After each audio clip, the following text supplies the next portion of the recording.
तो इन previous lecture हमने यूनिट नंबर 2 फिनिश अप किया था, जहां पे लास्ट टॉपिक किया था that is called Gram Schmidt orthogonalization scheme, या आप कह सकते हैं दैट इज अ प्रोसीजर। और इस प्रोसीजर के अंदर हम लोग डिटरमाइन करते हैं अपने एनर्जी सिग्नल को in terms of basis function, और बहुत इंपॉर्टेंट है ये प्रोसीजर। आई होप कि आप लोगों को अब तक अच्छे से समझ में आ चुका होगा, क्योंकि यही प्रोसीजर अभी मैं इस यूनिट में भी यूज करने वाला हूं, जहां पे हम लोग हर एक मॉड्यूलेशन स्कीम के अंदर कॉन्स्टलेशन डायग्राम की बात करेंगे। नाउ फ्रॉम दिस लेक्चर हम लोग स्टार्ट करने वाले हैं अपनी next unit number 3 that is called digital modulation techniques. तो यहाँ पे आप मॉड्यूलेशन टेक्निक्स के बारे में पढ़ेंगे, कौन कौन सी मॉड्यूलेशन टेक्निक्स हैं, एम्पलीट्यूड है, फेज है, फ्रीक्वेंसी है, there are different types of technique, जिनमें हम लोग यहाँ पे इस लेक्चर में सबसे पहले बात करने वाले हैं what is the amplitude shift keying. Amplitude modulation technique क्या है, किस तरह से इसमें जनरेटर होता है मतलब ट्रांसमीटर होता है, और किस तरह से इसमें रिसेप्शन होता है यानी डीमॉड्यूलेशन होता है। तो चलिए स्टार्ट करते हैं एम्पलीट्यूड शिफ्ट कीइंग। सबसे पहले आता है डिजिटल मॉड्यूलेशन टेक्निक्स। तो अगर मैं डिजिटल मॉड्यूलेशन टेक्निक्स की बात करूं तो यहाँ पे डिजिटल मॉड्यूलेशन टेक्निक को आप दो पार्ट में डिवाइड कर सकते हैं। One is called the base band data transmission and one is called pass band data transmission. तो अगर मैं बेस बैंड डेटा की बात करूं तो हम यहाँ पे बोलते हैं in this technique the digital data is transmitted over the channel directly without any modulation, यानी मैं कोई मॉड्यूलेशन नहीं प्रोसीजर अप्लाई कर रहा हूं, then the signal is called a base band signal और sometime it is called a message signal simply, right. तो but इस टाइप के ट्रांसमिशन की प्रॉब्लम क्या है, हम जब मॉड्यूलेशन नहीं अप्लाई करते हैं तो इस टाइप के ट्रांसमिशन को हम केवल शॉर्ट डिस्टेंसेस के लिए यूज कर सकते हैं। But if I want to communicate my signal to a larger distance, अगर मैं बहुत लंबी दूरी के लिए अपने सिग्नल को भेजना चाहता हूं, then I need something so that हम सिग्नल को उसके ऊपर सुपर इम्पोज कर सकें और वो सिग्नल मेरा दूर तक जा सके। तो इसी सुपर इम्पोज को हम बोलते हैं modulation and that is called pass band data transmission. In this format the digital data modulates high frequency sinusoidal carrier signal.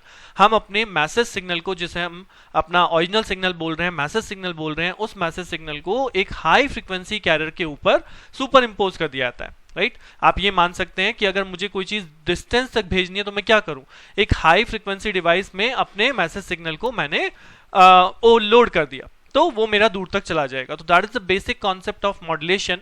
And इस मॉड्यूलेशन के अंदर अब होता क्या है, टेक्निकली क्या होता है, तो टेक्निकली क्या होता है, ये जो हमारा कैरियर सिग्नल है, इस कैरियर सिग्नल का या तो एम्पलीट्यूड बदल जाता है, या फिर आप फेज बदल सकते हैं, या फ्रीक्वेंसी बदल सकते हैं according to your message signal. जो आपका बाइनरी सिग्नल है 0-1 की फॉर्म में, उसके बेसिस पे एम्पलीट्यूड, फेज या फ्रीक्वेंसी बदलता है किसका, कैरियर का। तो इसी चीज को हम बोलते हैं पर्टिकुलर टाइप ऑफ मॉड्यूलेशन, चाहे वो एम्पलीट्यूड हो, फिर फ्रीक्वेंसी हो, फेज हो। तो इसी बेस पे आपकी तीन यहाँ पे टेक्निक बनती हैं। One is called amplitude shift keying, frequency shift keying and phase shift keying. तो वन बाय वन हमें इन्हीं को स्टडी करना है। तो यहां पे जो सबसे पहली टेक्निक आती है that is called simplest technique, it is called ASK यानी एम्पलीट्यूड शिफ्ट कीइंग। सो बाइनरी एम्पलीट्यूड शिफ्ट कीइंग, या इसी को हम बोलते हैं ऑन ऑफ कीइंग, बिकॉज इसके अंदर क्या हो रहा है, now this is your message signal, like this is 10101, this is our message signal. इस मैसेज सिग्नल के साथ हम इस कैरियर प्रोडक्ट हमने लिया है, this is the cos 2πfct, इसे हम बोलते हैं यहाँ पे कैरियर सिग्नल, यहाँ पे fc होती है, that is your frequency of this carrier signal. तो ये कैरियर सिग्नल इस मैसेज सिग्नल के अकॉर्डिंग क्या होगा, आप ये कह सकते हैं ये दोनों आपस में मल्टीप्लाई हो रहे हैं। तो मल्टीप्लाई होने का मतलब क्या है, जहां पे बाइनरी सिग्नल 1 है उस पॉइंट पे तो आपकी वेव जो है वो ट्रांसमिट हो जाएगी, यानी ये कैरियर सिग्नल ट्रांसमिट हो जाएगा। बट जहां पे मैसेज सिग्नल अवेलेबिलिटी 0 है उस पॉइंट पे कोई भी यहां पे कुछ भी ट्रांसमिट नहीं होगा, यानी कैरियर सिग्नल को हमने वहां पे कर दिया सप्रेस, 0 कर दिया, राइट। तो सिंपली क्या हो रहा है, career signal is multiplied by your digital wave so that आपका जो आउटपुट है वो उसी के अकॉर्डिंग चेंज हो रहा है। अगर ये सिग्नल 1 है तो यहाँ पे डेटा ट्रांसमिट होगा, अगर सिग्नल 0 है तो यहाँ पे कोई वेव ट्रांसमिट नहीं होगी। That's why I am calling it on off keying, या तो ऑन है या फिर ऑफ है, राइट। तो इसी के बेस पे अगर हम यहाँ पे बात करें, कुछ मैथमेटिकल टर्म भी यहाँ पे यूज होंगी जो कि आपको हर बार याद रखनी है। जैसे कि मैंने एक साइनसॉइडल कैरियर सिग्नल के लिए बताया, तो कैरियर सिग्नल को हम कैसे रिप्रेजेंट करते हैं, the carrier signal is represented by A cos 2πfct, right, where A क्या है, ए इज द एम्पलीट्यूड, जिसे हम पावर की टर्म में भी रिप्रेजेंट कर सकते हैं। अगर मैं पावर कैलकुलेट करूं, so power is given by half of A square, so power is given by half of A square, और A can be written as under root of 2p, where p is what, p is the power of this carrier signal, right. तो मैं अपने binary amplitude shift keying के अंदर wave form को या transmitted wave को कैसे डिफाइन कर सकता हूं? What is the signal st can be defined as under root of 2ps cos 2pi fct when to transmit 1। अगर 1 यहां पे ट्रांसमिट हो रहा है तो एक्चुअल जो वेव हम ट्रांसमिट कर रहे हैं, एक्चुअल जो सिग्नल ट्रांसमिट कर रहे हैं वो ये सिग्नल ट्रांसमिट कर रहे हैं, that is under root of 2p cos 2pi fct। और अगर मेरा बाइनरी सिग्नल 0 है, यानी 0 अगर मैं ट्रांसमिट कर रहा हूं तो 0 को कैसे ट्रांसमिट कर रहा हूं? 0 इज ट्रांसमिटेड बाय नन, यानी कि 0 ही ट्रांसमिट हो रहा है, कोई सिग्नल उसके लिए ट्रांसमिट नहीं हो रहा। This is called binary amplitude shift keying. तो amplitude of the carrier wave is modulated या is varied accordance with the message signal, that's why it is called binary amplitude shift keying, right. Now अब ये तो हो गया एक general कि BSK technique क्या है। अब ये BSK टेक्निक जनरेट कैसे होती है, ट्रांसमीटर में मुझे क्या इसके लिए लगाना पड़ेगा कि हम इस BSK टेक्निक को जनरेट कर ले, तो what that is called the generation section और ट्रांसमीटर सेक्शन, ठीक है। सो यहां पे देख लेते हैं सबसे पहले जनरेशन ऑफ BSK की जनरेट कैसे किया जाता है। तो सेम लॉजिक जो हमने पढ़ा है, बस उसी लॉजिक को यहां पे ब्लॉक डायग्राम की फॉर्म में दिखाया गया है, that is our binary signal BT, right. इस सिग्नल को हमने एक प्रोडक्ट मॉड्यूलेटर में अप्लाई कर दिया है, या सिंपली आप कह सकते हैं मल्टीप्लायर, जहां पे ये सिग्नल आपका बेसिकली किससे मल्टीप्लाई होने वाला है? That is generated by this carrier signal. जो हमारा कैरियर सिग्नल जनरेट हुआ था cos ओमेगा CT या 2pi fct, इससे मल्टीप्लाई होगा। अब अगर ये BT सिग्नल जो है या तो 1 है तो ये सिग्नल मल्टीप्लाई होकर आगे आपको सिग्नल दे देगा, that is cos omega CT। और अगर ये बाइनरी सिग्नल 0 है तो that 0 is multiply by cos omega CT, यानी 0 हो जाएगा, राइट। तो सिंपल सा लॉजिक है कि बाइनरी सिग्नल को एक मल्टीप्लायर में, यानी हमने एक कैरियर सिग्नल से मल्टीप्लाई करा and we got the output binary ASK signal. तो this is the simplest generation of amplitude shift की। इसी तरह से अब जब रिसीवर एंड पे सिग्नल रिसीव होगा तो आई रिक्वायर्ड अ डीमॉड्यूलेशन, यानी कि I required a degeneration circuit. So same यहाँ पे डीमॉड्यूलेशन है, demodulation of binary amplitude shift keying कैसे करना है? This is my incoming wave, now this incoming wave is again applied to a multiplier, जहां पे आप फिर से वापस इसे सेम cos 2pi fct, यानी ये वही कैरियर सिग्नल है जो हमने ट्रांसमीटर पे यूज किया था। तो बेसिकली इस टाइप के डिटेक्शन को यहाँ पे बुलाया जाता है कोहेरेंट डिटेक्शन, ठीक है। क्यों? क्योंकि मैं यहाँ पे सेम कैरियर सिग्नल जिससे मैंने इसको मॉड्यूलेट किया है, या ट्रांसमीटर में जो सेम कैरियर सिग्नल यूज किया है वही सेम कैरियर मैं यहाँ पे जनरेट कर रहा हूँ by local generator, so that यहाँ पे सिंक्रोनाइजेशन बना रहे। तो इस टाइप की टेक्निक को हम बोलते हैं डीमॉड्यूलेशन टेक्निक को, दैट इज कॉल्ड कोहेरेंट। और जहां पे हम ऐसा कोई सिंक्रोनाइजेशन यूज नहीं करते हैं, that is called the coherent या नॉन कोहेरेंट डीमॉड्यूलेशन टेक्निक।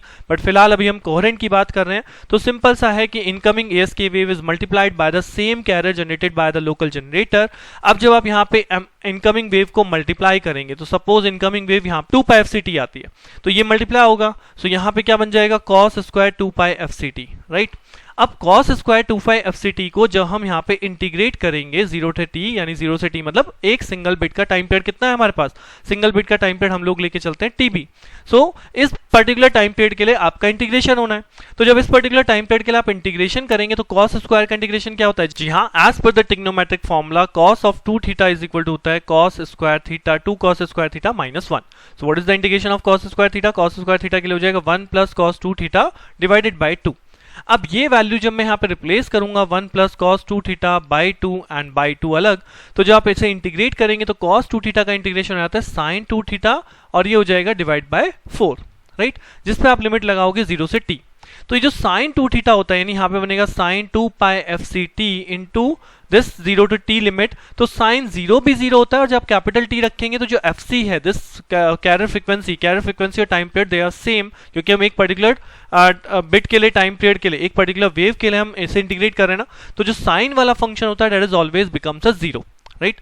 और जब साइन फंक्शन 0 हो जाएगा तो अल्टीमेटली इस इंटीग्रेशन में जो वैल्यू बचेगी only and only this DC term, और ये डीसी टर्म मुझे बताती है कि जब ये डिसीजन डिवाइस पे आगे अप्लाई होगा तो there is a threshold value जिससे ये आपका इंटीग्रेटर आउटपुट कंपेयर कर रहा है, राइट। सो इंटीग्रेटर के आउटपुट में अगर आपके पास डीसी टर्म आ रही है तो वो डीसी टर्म आपके थ्रेशोल्ड से कंपेयर होगी, वो थ्रेशोल्ड से अपर होगी, and this decision device gives you an output 1, कि हाँ यहां से जो वेव आ रही है that is the output 1। Message signal क्या रिप्रेजेंट होगा उस पर्टिकुलर ड्यूरेशन के लिए? That is 1।